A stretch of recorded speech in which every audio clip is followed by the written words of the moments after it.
Se me ve, ¿no? Sí, se ve perfecto. Sí, ya les veo a los dos. Empezamos, dice. Sí, cuando quieran. Bueno, primero, Zeus ya puso el link, sí, Sí, de sí, ya GitHub lo puse. por... Nada, explicarles que si quieren pueden hacer un clon y pueden... Nosotros tenemos esta estructura de directorio, tenemos los diferentes ejemplos, pero implementamos una página que desde el espacio de trabajo, desde la base, pueden hacer un node a src y a web server, que sería este archivo de aquí, en el que pondrán su IP y podrán seguir los diferentes ejemplos. A ver, por aquí tienen la web y pueden ver los diferentes ejemplos que vamos a ir enseñando. Bueno, dicho eso, eh, pues como ha dicho Sander, vamos a hablar de SiriJS, un poquito de qué es, eh, un poquito de historia y la estructura básica y un par de ejemplos. Primero que nada, ¿qué es SiriJS? Bueno, SiriJS es una biblioteca liviana escrita en JavaScript para crear gráficos 3D y 2D para navegador y puede ser utilizada en conjunción a Canvas de HTML5, SVG o WebGL. El código fuente de esta librería está alojado en el repositorio de GitHub del creador, que ahora hablaremos un poco de él. Y bueno, obviamente cuando vayamos a usar esta librería, pues importaremos desde ese repo esa librería. Esta librería se ha popularizado bastante en lo que es crear animaciones con WebGL, ya que, es decir, como dijo Sande, pues SiriJS hace uso de WebGL. Y una pregunta que podrían tener en mente es ¿por qué usar SiriJS y no usar eh, directamente WebGL? Es bastante simple. Realmente, bueno, como has dicho en la introducción, SiriJS lo que hace es mm, abstraerse, es decir, bueno, crear objetos, ¿no? Aparte, hace que la creación de los objetos sea más simple, evitando el esfuerzo de la creación de una aplicación independiente, en la cual deberíamos usar o directamente WebGL, que es más complejo, o otros plugins y demás. Como pudimos ver en la presentación de la semana pasada, tenemos que, vieron los ejemplos de los compañeros, que ya vieron que para hacer una pequeña figura en el código, perdón, se expande bastante. Entonces, lo que hace SriJS es abstraerse de WebGL usando un par de elementos. Y bueno, esta abstracción la veremos más adelante, ya que pondremos dos ejemplos de código de un mismo cubo, un mismo objeto, y veremos la comparación de lo que es los códigos, ¿no? Bueno, historia. Sí, ¿dónde empieza esto? Pues esta biblioteca fue creada por Ricardo Cabello, fue creada y liberada en 2010 y se encuentra en su página, en su repo de GitHub. Eh, Él se llama Mr. Dop en GitHub como seudónimo, si quieren también lo pueden buscar. Y bueno, este código primeramente fue desarrollado en ActionScript y luego fue pasado a JavaScript. Esto es debido, es decir, esta transferencia de lenguaje es al pasar a JavaScript nos ahorramos el tener que estar compilando el código antes de cada carga de la página y demás. Y además también tenemos independencia de plataforma en la que se ejecuta el código.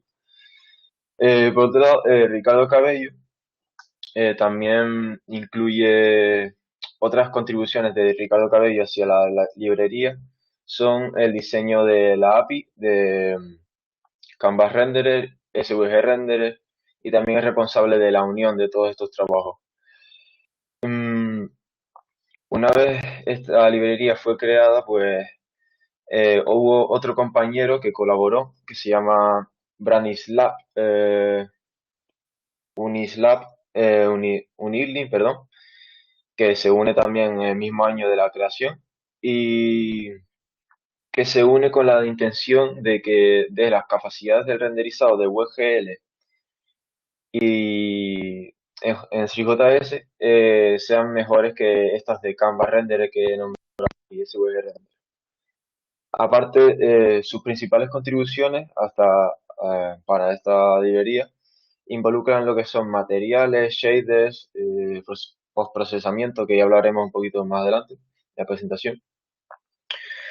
Y realmente tampoco se puede hablar mucho de historia porque realmente es como un poco reciente, por así decirlo. Tiene como 10 años y todavía le queda bastante desarrollo. Bueno, ahora Zeus va a explicar lo que es como la estructura principal de Three.js. Hola, muy buenas. Pues la estructura principal de Three.js básicamente es como una obra de teatro o un estudio de cine o un estudio de grabación. Básicamente se compone de un escenario donde van a estar todos los actores, o sea, los actores en nuestro caso serían los objetos, un cubo, una pirámide o incluso un personaje. Se puede poner el modelo de un personaje, se puede animarlo y bueno, todo esto va a estar además compuesto por cámaras que pueden ser de diversos tipos y para poder unir todo esto pues se utiliza una función llamada renderer que coge un escenario y una cámara y los une para a través de WebGL mostrar un canvas y este canvas poder utilizarlo de cualquier forma en nuestro código HTML. Lo podemos simplemente indexar y ya lo dejamos listo. Sí, podemos seguir. Sí. Esto es un poco las especificaciones que tenemos en Three.js. Tenemos efectos que básicamente se basan en los de postprocesado. Tenemos las escenas que básicamente podemos añadir cosas y quitar cosas en tiempo real. Distinto tipo de cámara, distinto tipo de animación, que esto lo va a explicar Carlos un poquito más adelante, además de las luces. Y finalmente tenemos los materiales y los objetos. Vamos a pasar a hablar un poco más en profundidad de los efectos. En principio, en los efectos tenemos el alisado de bordes. Estos tipos de alisado tenemos el FXAA y el SXAA. Básicamente, el FXAA es para quitar los dientes de sierra de los objetos. Poner el enlace también ahora en el BBB para que lo pongan. No se va a abrir bien en pantalla. Sí, porque a lo mejor con la competición no se nota mucho. Básicamente, en la imagen de la izquierda tenemos como los triángulos alisados, o sea, sin los dientes de sierra, y en la derecha se pueden apreciar como en los bordes del triángulo hay como unos dientes de sierra que pues como arruinan un poco la imagen, ¿no? Básicamente son los vértices.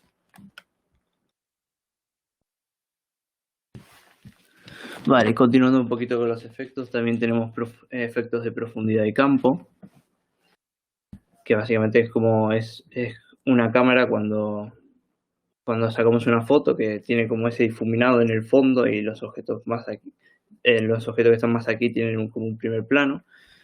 Luego tenemos el masking, que es básicamente interpolar dos escenas. Y después tenemos efectos de background, que es básicamente colocar una imagen de fondo y poder utilizarla así como lo estamos viendo en pantalla.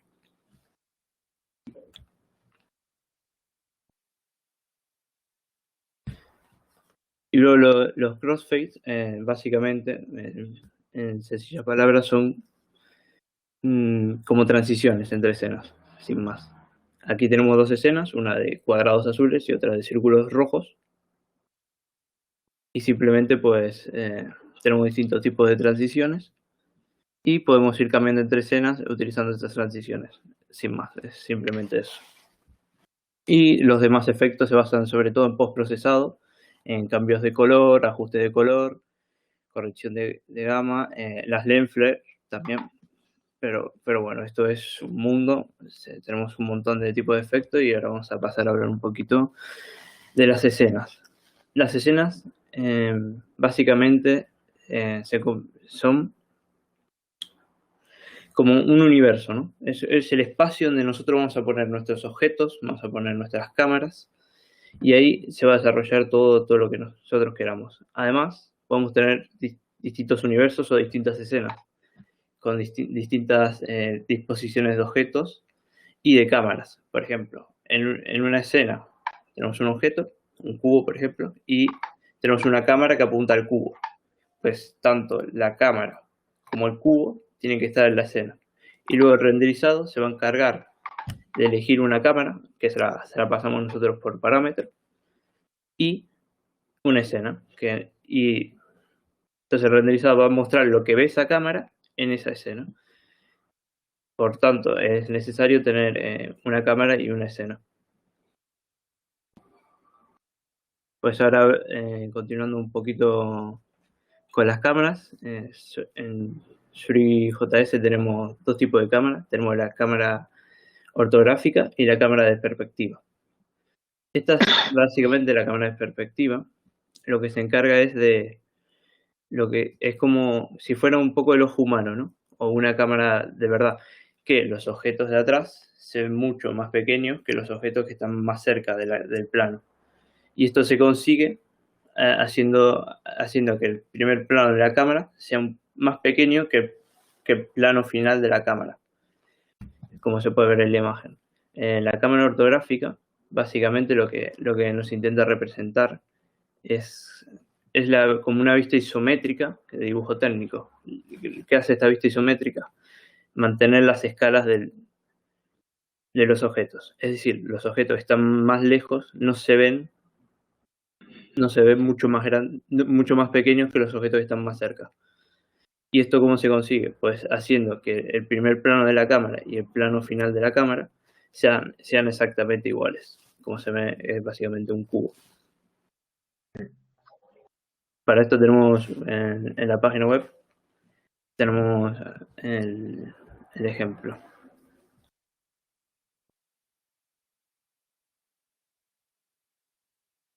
Aquí podemos ver como básicamente tenemos un cubo en el centro y el prisma de color naranja es básicamente lo que está viendo la cámara y pues el triángulo azul es la dirección en la que se encuentra y básicamente es eso. Podemos cambiar el código para poder ver lo que ve la cámara. Se encuentra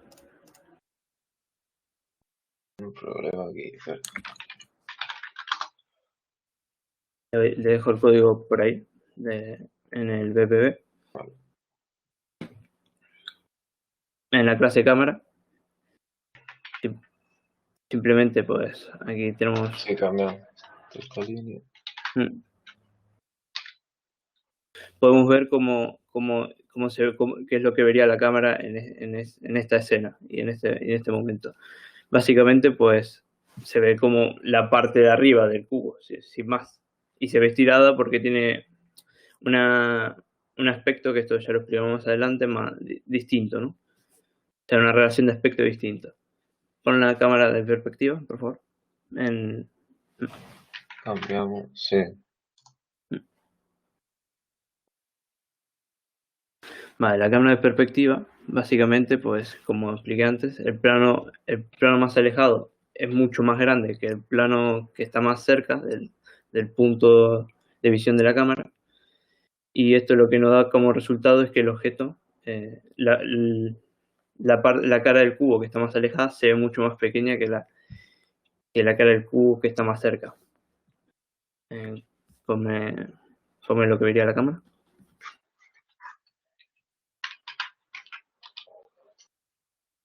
Y aquí, como el cubo es transparente, básicamente se puede apreciar como podemos ver las dos caras del cubo y no se ven como en superposición. Es decir, la cara de frente del cubo no tapa la cara de atrás. Vale, y ahora Carlos va a continuar explicando un poco acerca de las luces y las animaciones. Vale. Existen varios tipos de luces. Eh, bueno, como el primer tipo son los ambient light, que como dice el nombre son luces de ambiente. Estas luces tienen iluminación general, es decir, si hay un objeto en medio de la escena, este objeto no va a generar sombras porque va a estar iluminado por todos lados, ¿no? Luego tenemos, bueno, ahora veremos un pequeño ejemplo con otro cubo que hicimos. Luego tenemos las luces direccionales. Estas son, bueno, la luz empieza en una zona de la esfera, de la escena, perdón, y acaba en otra. Entonces, esto puede generar sombras si el cubo está en medio, por ejemplo, el cubo porque es lo que hemos trabajado nosotros. Entonces, si el cubo está en medio y la luz viene de un lado, pues generar una sombra hacia el lado contrario, ¿no? Luego tenemos las luces hemisféricas, que es como la luz del sol, simula más o menos el efecto que hace la luz del sol, ¿no? Aquí no tenemos iluminación, en cambio cuando la activamos vemos que hay algunas sombritas, pero tiene como una iluminación general desde arriba, simulando lo que dije, el sol. Y luego también tenemos las luces de punto, es decir, estas luces las podemos enfocar en un punto exacto de la escena y como pueden ver, bueno, en este caso los puntos se van moviendo y generan sombras respecto al objeto. El ejemplo que yo estaba hablando es, mira, está en Hello, en el cubo, ¿no? Por ejemplo, en este caso no hay sombras, está todo el rato el cubo iluminado y es porque en el cubo, si entramos a la clase cubo que hemos diseñado, bajamos un poco. Aquí donde definimos la luz, estamos dándole una luz de ambiente. Entonces, si en cambio, en vez de la luz de ambiente, utilizamos una luz direccional y actualizamos, podemos ver que la luz viene desde aquí arriba, desde la esquina superior izquierda, hacia abajo, y podemos ver que por debajo se van generando sombras. Esa es la luz direccional. Luego tenemos lo que son animaciones. En este caso no hemos hecho ni un ejemplo, porque son un poquito más complejas, pero podemos guiarnos de esta figurita que está hecha en Three.js. Bueno, para animación se utiliza una función, que es la función de Animation Action, y esta función se compone de otras dos funciones diferentes, la Animation Clip y la Animation Mixer. La Animation Clip es decir, lo que hace es construir tú le pasas un conjunto de fotogramas, que es el keyframe track que vemos aquí debajo, y este conjunto de fotogramas lo juntas, de tal manera de que, por ejemplo, en este caso podemos suponer que el fotograma 0 es esta imagen de aquí, ¿no? La persona de pie. Y el fotograma 1 es esta, ¿no? Un poco exagerado, ¿no? El cambio de fotogramas, pero es para poner un ejemplo y que entiendan lo que va a ser. Entonces, lo que hace el Animation Clip es juntar estos dos fotogramas de manera que cree como una transición sin que haya un cambio brusco entre fotograma y fotograma. Entonces, lo que es el cambio de aquí a aquí no se ve así brusco, sino que se vaya viendo con... Obviamente esto no va a pasar, sino el fotograma será más, ¿no? De un desplazamiento más corto, pero era para poner un ejemplo y que se entendiera. Bueno, ahora se va a continuar con un par de objetos más, elementos más de Básicamente Three.js. voy a hablar ahora un poquito de los objetos que simplemente se componen de una malla. Y a su vez, una malla se compone de un material o textura, que básicamente es ¿cómo explico? El color, la consistencia, la skin que tiene un objeto, cómo lo vería, cómo lo veríamos básicamente, o cómo lo vería el usuario. Y luego pues tenemos una geometría que SwiftJS nos trae bastantes por defecto, como cubo, pirámides, esferas, etcétera. Pero lo más interesante de aquí es que nosotros podemos importar cualquier tipo de objeto que nosotros hagamos. De Blender, de Autodesk Maya o de cualquier tipo de programa del estilo. Y básicamente para esto podemos tener un montón de lo que se llaman loaders. Y nosotros lo que utilizamos para nuestra presentación es el STL Loader, que básicamente el STL es un formato que se utiliza para la impresión 3D. Y ya que es un formato relativamente estándar, pues podemos importar pues nuestras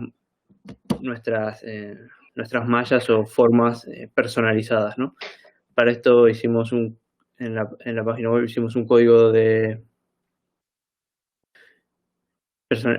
con un modelo personalizado, en este caso la Estatua de la Libertad, y simplemente pues es eso, que lo podemos cargar y listo. Esto se hace utilizando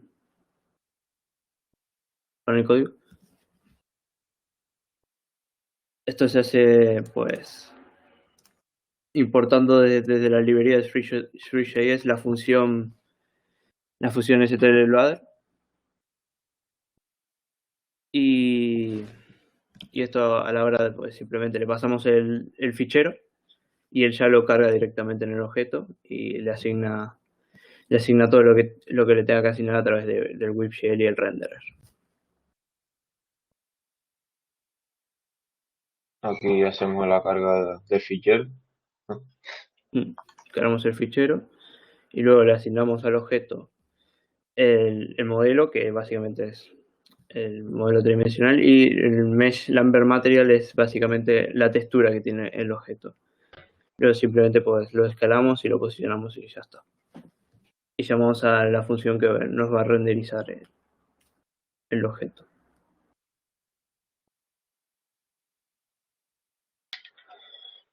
Bueno, para la instalación de Three.js es bastante simple también. En este caso, como hemos usado en toda la asignatura, ¿no? Usamos npm y con el simple comando S pues instalarías lo que es Three.js. Y además en el HTML donde vayas a usar el código, deberás añadir esta lista de donde sacamos la librería de Three.js. Bueno, ahora voy a explicar más o menos cómo implementamos nosotros el cubo. Vamos a ver los diferentes elementos que estuvo nombrando Seu anteriormente. En este caso, nosotros lo implementamos dentro de una clase y es por eso que ven que a lo mejor estamos llamando los atributos y demás. Entonces, para crear lo que es el mesh, que es la geometría, necesitan dos parámetros. Se necesita lo que viene siendo la forma de esa geometría y el material con el que está hecho. En este caso, como iba a ser un cubo, pues le hemos pasado al parámetro primero, que es la altura, la anchura y la profundidad, le hemos pasado el mismo parámetro, es decir, el mismo número para que salga un cubo. Luego el material, hemos elegido, al poner wireframe a true, lo que estamos haciendo es que se active, es decir, estamos usando como una malla, como podemos ver aquí en la derecha. Estamos usando una malla y así, bueno, son diferentes tipos de materiales, se pueden usar más. Y luego al objeto mesh, como podemos ver en la diapositiva, lo estoy marcando, le pasamos la geometría y el material. Y ahí estamos creando ya la forma. Luego por otro lado tenemos la cámara. En este caso usamos una cámara perspectiva para que se vea, no tenga profundidad ni nada, sino simplemente se vea el cubo ahí. Y a la cámara le tenemos que pasar el campo de visión Luego, la relación de aspecto. En esta relación es importante usar la división de la altura, de la anchura entre la altura, para que el cubo no salga ni estirado para los lados ni estirado verticalmente. Y luego también le pasamos lo que es el plano cercano de la cámara y el plano lejano. Eh, Posteriormente nos falta crear la escena. La escena simplemente, como pueden ver, es bastante simple. Crean la escena, en este caso le estamos añadiendo un fondo de color negro y a las escenas es importante pasarle la geometría y la cámara. La cámara no, perdón, las luces y eso. Porque si puedes crear una escena, la escena se la puedes pasar al render, pero si esa escena no tiene nada, pues no sabes nada, lógicamente. Luego tenemos el render, que como ven, usamos el VGL y le aplicamos el tamaño. Y luego, por último, usamos esta función de aquí, la cual llama Request Animation Frame, que se llama a la misma función, y lo que hace es una repetición de esa función eh, en bucle, ¿no? Y en este caso, no estamos utilizando lo que es la función animation que había nombrado anteriormente, sino que estamos usando unos métodos que sirven para transformar o mover esa figura que estamos enseñando en la escena. Y por último, al render que habíamos creado anteriormente, le tenemos que pasar la escena y la cámara. Eh, claro, se podría crear una escena sin pasarle la cámara, lo cual sería un poco inútil, pero igualmente JS se lo tragaría, por así decirlo, de manera fea, pero y no se vería nada. Ahora a ver, podemos ver aquí lo que es el ejemplo del cubo. ¿Ven? Aquí se ve que está hecho con malla y bueno, un simple giro, ¿no? Ah, y bueno, lo que había nombrado al principio de la presentación, vamos a comparar, por ejemplo, aquí tenemos un cubo hecho con WGL, que básicamente lo que hicimos fue copiar y pegar de internet, solo para el ejemplo. Y si vamos al código, podemos ver que el cubo hecho con WGL, bueno, aparte de que los compañeros de la semana pasada ya habrán explicado todo lo que son, cómo funcionan, los vértices y demás. Como podemos ver, utilizan otro tipo de declaraciones que no utilizamos en clase, pero fue por eso, porque lo copiamos directamente de internet. Y como pueden ver, tiene muchísima más complejidad que si lo comparamos con el cubo. Es decir, aquí vemos mucho código, pero realmente ocupa más lo que es la clase que las declaraciones.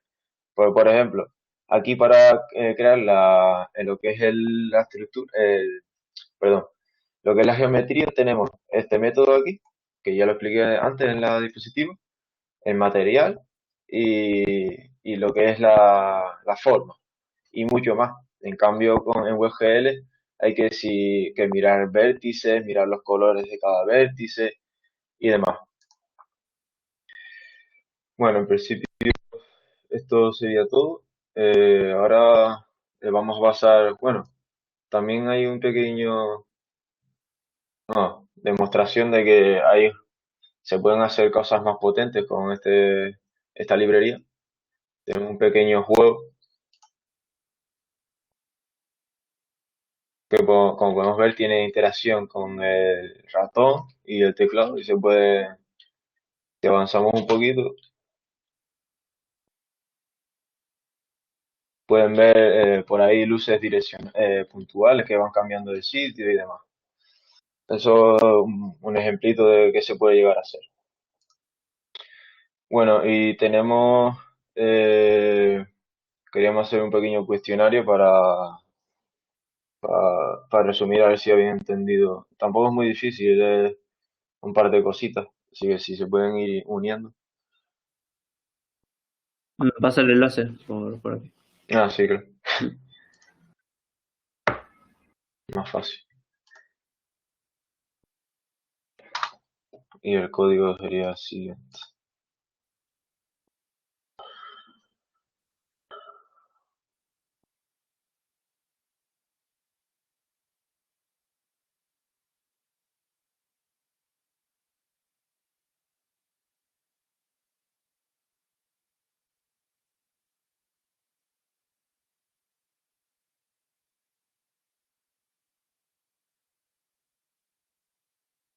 No sé si se va a unir a alguien más o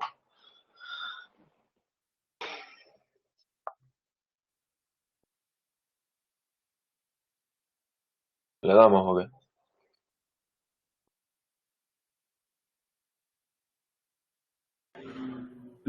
Sí, a ver. Espérate un segundo.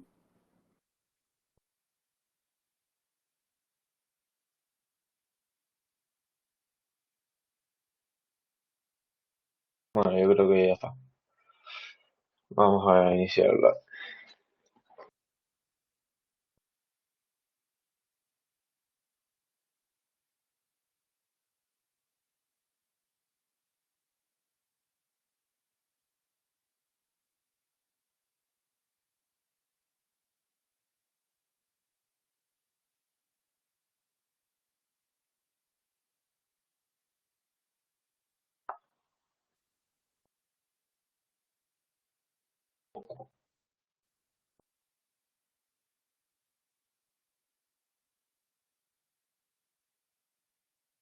Bueno, aquí hubo un par de confusiones, pero pues SwiftJS, como dije al principio, es una librería sin más. Se usa WGL, pero no es un elemento de WGL.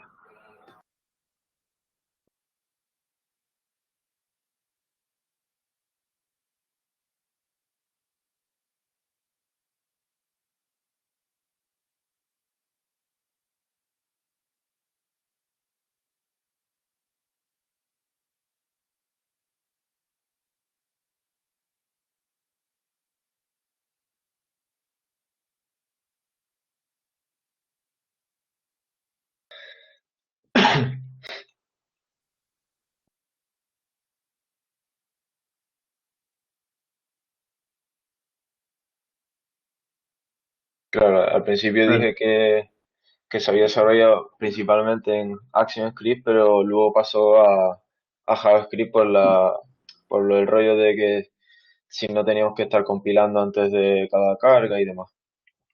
Esto le da bastante flexibilidad a la librería. Sí,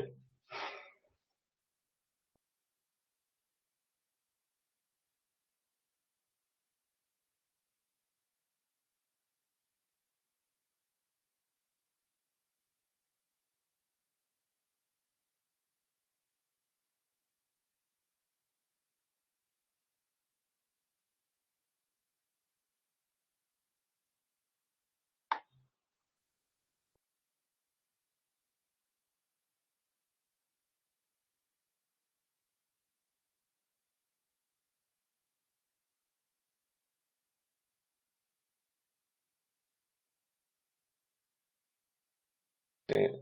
Bueno, claro. Bueno, en ningún mo- como vimos en las transparencias, pues solo había. Claro, yo puse el LAMP ahí porque a lo mejor colaba, pero claro, LAMP era un poquito trampa. Pero sí, el Ambient Light, Point Light, Animation obviamente no, y LAMP tampoco.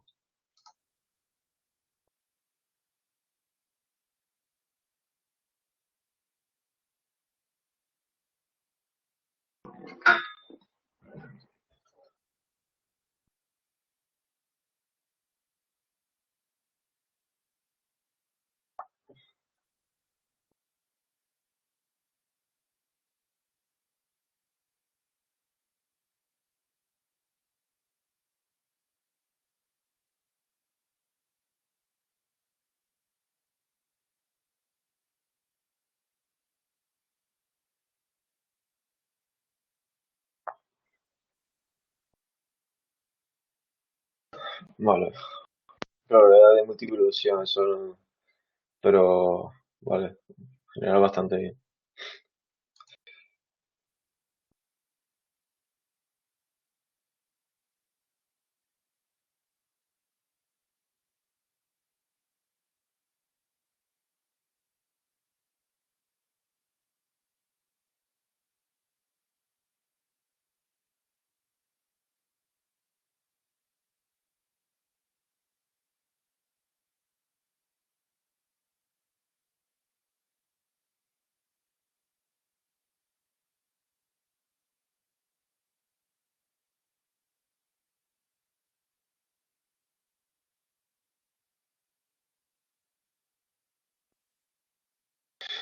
Claro, claro, Eh, es que son un conjunto, sí, sí. Básicamente, pues esto, pues para que una escena de Three.js o para visualizar básicamente una escena de Three.js necesitamos pues la escena en sí, necesitamos el objeto que queremos mostrar, una cámara que lo visualice, eso es importante, y tanto la escena que contiene los objetos que están en ella, tanto la escena como la cámara se la debemos pasar a un renderer, y este renderer básicamente lo que nos va a dar es un canvas, y este canvas pues simplemente no, lo podemos meter en nuestro HTML. Y básicamente esta es la explicación de por qué necesitamos una escena, un objeto, una cámara y un render, además del canvas. Claro, realmente pues se podría considerar bien otras preguntas, ¿no? Como buenas, pero la que estaría correcta sería la que contiene a todos los elementos. Y la que contiene el render, porque sin el render no se podría visualizar la Exacto. escena.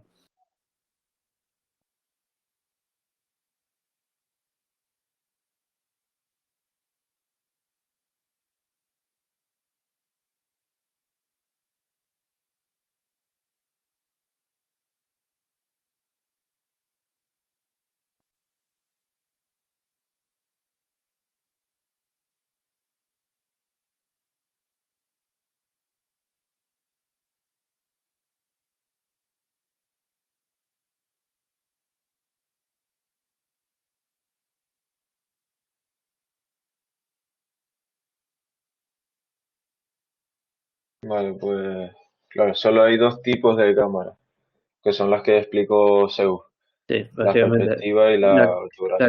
la cámara de perspectiva. Lo que hay que quedarse con esto es que simplemente tenemos dos formas de visualizar una escena. La de perspectiva, como si fuese, si lo queremos hacer de forma real, y y la ortográfica si lo queremos hacer de forma más técnica o simplemente por si tenemos un interés artístico en representarlo de esa forma. Por ejemplo, un videojuego muy conocido en una vista isométrica es el Age of Empires. Si nosotros queremos hacer un videojuego de ese estilo con una vista desde arriba y que todas las unidades de un ejército se ven igual o todos los edificios se ven de la misma forma, pues utilizamos esta cámara ortográfica. Claro, y además, cada tipo de cámara, tú puedes cambiar los parámetros como quieras, generando diferentes perspectivas, aparte moviendo la cámara por un lado y para otro, generando los planos más largos y demás. Mm.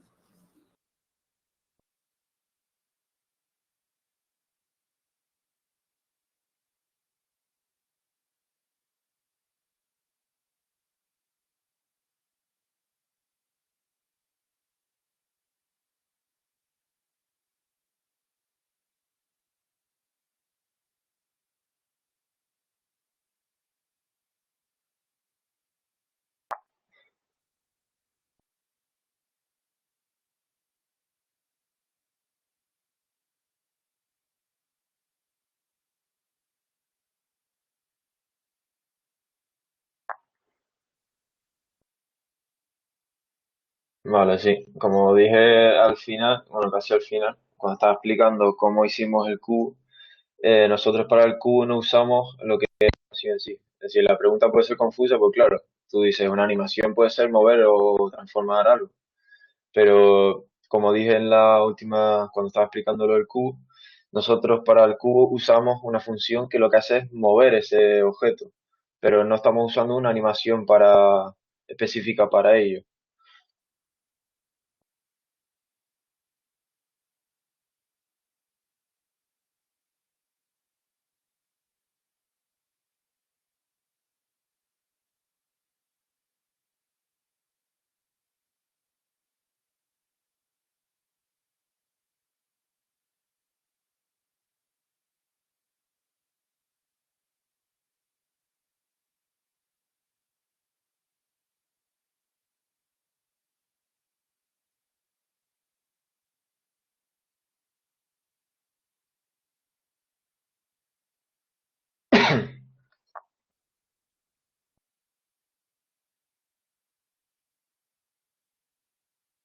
Más o menos como imaginaba, es que poquito trampa, ¿no? Es decir, obviamente si poder se puede, ¿no? Porque JS cuando tú no le pasas un parámetro a una función, pues la asimila como que no existe. Pero claro, si tú no le pasas una cámara a la escena, al igual que en el teatro mismo, ¿no? Si estás haciendo una retransmisión en directo y no hay ninguna cámara, pues esta escena o lo que estés retransmitiendo no se va a ver. De esta manera aquí pasa lo mismo. Y bueno, esto sería todo. No sé si ¿Tienen alguna duda, alguna pregunta? tienen alguna duda o...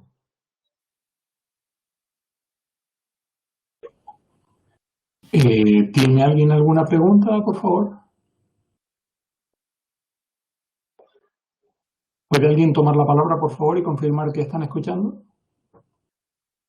Sí, todo claro. Vale. A ver, Nerea tiene una pregunta.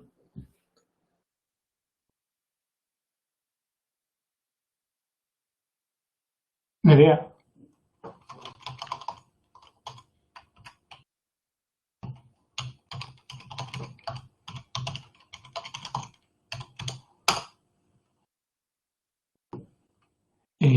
Nerea, ¿por qué no abres el micro y hablas mejor?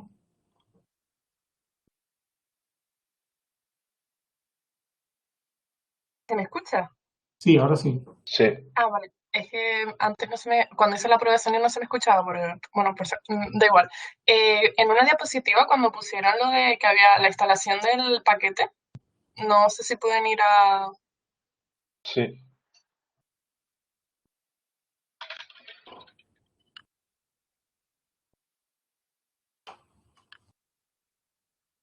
Se está viendo, ¿no? No, No. no se ve, no se ve, no se ve. Porque yo quité. Ah, Bueno, porque me igualmente en esa creaste... diapositiva, si no recuerdo mal, tenían arriba lo que es cómo se instala con el comando npm y luego Sí, abajo lo que había que añadir en el HTML, ¿no? sí. Vale, ¿no se supone que si ya te estás instalando el paquete, no hace falta poner esa línea en el HTML? Sí, sí, es verdad eso. Eso, ahora que me estoy fijando, sí es un pequeño fallo que tenemos, pero básicamente es dos formas de importarla distintas. Simplemente que Ah, vale, vale. fue una Sí, confusión. claro. Pero la que más se suele utilizar es la que se importa directamente en el HTML. Pero tú también la puedes importar del npm y utilizarla. Por ejemplo, en STL Loader me convenía más utilizar desde el npm. ¿Alguna otra pregunta, por favor? Vale. Vale, pues nada, gracias a